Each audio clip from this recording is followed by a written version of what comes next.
Hai, gua Rio. Ini mobil keseharian gua.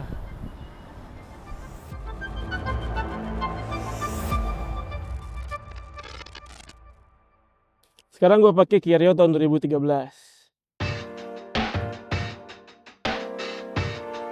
Mobil ini pertama gua dapat tahun 2014. Itu tuh hampir setahun lah dari barunya. Gua tuh dapat second hand. Itu tadi second hand belum setahun. Ya, habis itu mobilnya yang ngendep aja di garasi tuh. Ada 2 tahun 3 tahun karena saat itu gua masih pakai motor buat daily gue. Nah, habis itu ya akhirnya gue pakai juga tuh mobil sampai sekarang udah 190.000 kilometeran lah. Terus gue milih Kia Rio itu karena emang gue suka mobil yang jarang ada di jalanan aja sih sebenarnya. Dan juga pada saat itu tuh bokap gue pernah miara Timor tuh. Timor tuh kalau di Koreanya itu adalah Kia Sepia. Terus ternyata tuh Timor mobilnya reliable banget. Itu jarang banget lah rusak. Nah, pada saat itu juga gue jadi suka sama mobil-mobil Korea tuh. Jadi mobil ini tuh pertama gue dapet tuh dia udah dikasih velg 18 inci tuh, celong, pakai ban tipis. Ya kebayang kan abruk-abrukannya gimana tuh mobil ya, keras banget lah pennya jadinya. Terus habis itu akhirnya gue ganti pakai NK RP01 tuh atau NK tulang lah kalau Indonesia. Terus gue kasih lowering kit juga, lowering kit dari Tain. Terus dikasih spoiler, terus ya pokoknya kayak racing look gitulah. Sekarang gua pakai velg kalengnya dari Daihatsu Rocky yang baru tuh, yang 16 inci. Terus lowering kitnya dicabut, pakai lagi per standar, juga dikasih crossbar nih, ditambah roof rack yang dari kayu-kayu itu. Yang paling menarik dari mobil ini sebenarnya posisi mengemudinya sih. Posisi mengemudinya tuh dia nggak kayak hatchback pada umumnya. Dia tuh agak mendelap ke bawah gitu duduknya, dengan dashboard yang tinggi, terus kacanya tinggi juga, jadi kayak New sedan aja gitu, lebih mendelap ke bawah.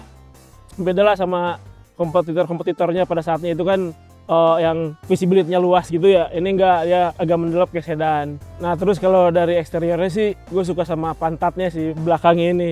Belakang itu dia kan lebar ya, terus atap itu pendek, jadi kayak bohai aja gitu. Jadi kalau kesan-kesan nyupirnya si Kia Rio itu sih sebenarnya agak pegal kalau dibawa agak jarak jauh gitu. Sebenarnya ini mobil tuh teleskopik, setirnya tuh bisa teleskopik, tapi berkat si sunatan ATPM Indonesia ini, itu si teleskopiknya hilang tuh. Terus jadinya ya tinggi gua kan 173 nih. Nah, itu kalau posisi kaki gue enak nih, nah itu setirnya kejauhan. Tapi pas setirnya enak, posisi kakinya agak mepet gini, jadi nggak bisa enak gitu. Mungkin kalau teman-teman tingginya di 170 ke bawah sih mungkin enak, nggak masalah dengan hal itu gitu. Tapi di luar itu sih kalau mengemudinya Kia Rio sih lumayan enak sih sebenarnya.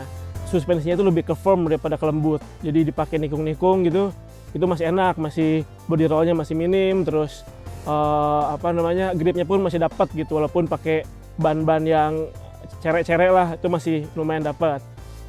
Selama gue pakai kompetitornya sih yang di generasi ini kayaknya cuma Mazda 2 doang tuh yang sebelum Sky Active yang lebih enak dari ini sih buat handlingnya. Tapi kalau yang lainnya sih bisa diadu banget sama ini gitu. Kalau urusan bensin sih dia bisa dibilang nggak terlalu irit sih untuk ukuran mobil 1400 cc gitu ya, dengan bodi yang masih kecil gini. Dia dalam kota cuma bisa 9-10 lah. Terus di luar kota pun 1:12-19, tergantung kaki tuh bawanya gimana, bejak-bejak atau enggak.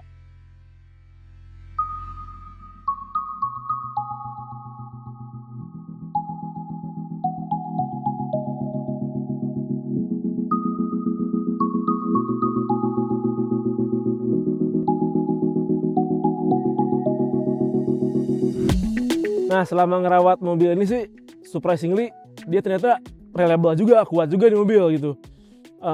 Kalau di sektor kaki-kaki tuh shock breaker aja baru berasa limbung dan udah mati itu di sekitar 100.000 kilometer. Terus kalau bushing-bushingnya juga yang lain-lainnya, part-part lainnya itu baru diganti di 120.000 kilometer. Kecuali si waktu itu eh, link armnya. Nah itu di 70.000 dia udah mulai ganti, tapi itu ya lumayan sih buat ukuran mobil biasa gitu, itu lumayan kuat sebenarnya gitu. Terus di sektor mesin juga nggak rewel juga sih sebenarnya. Ini mobil udah dipakai 11 tahun. Itu tuh part slow moving yang udah diganti itu ada di coil set sama busi-businya. Busi udah ganti 2 kali sih, tapi coil baru ganti sekali. Fan radiator, terus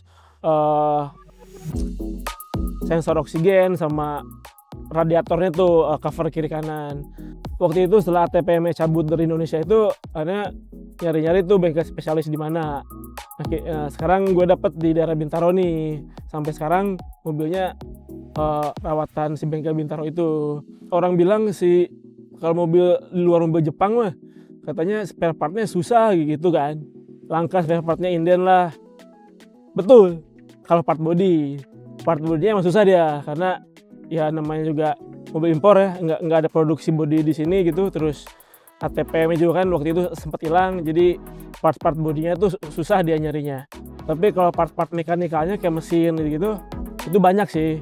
Nggak selangka itu, emang banyak di bengkel spesialis itu banyak, di ATPM juga di bengkel resminya ada. Kalaupun nggak mau di situ, biasanya di toko hijau atau oranye juga banyak itu berseliweran. Kalau ganti mobil sih kayaknya ada rencana, tapi karena kita awalnya dari mobil Korea, jadi pengennya sih ganti ke mobil Korea lagi ya, yang udah tahu lah gimana celah-celahnya gitu.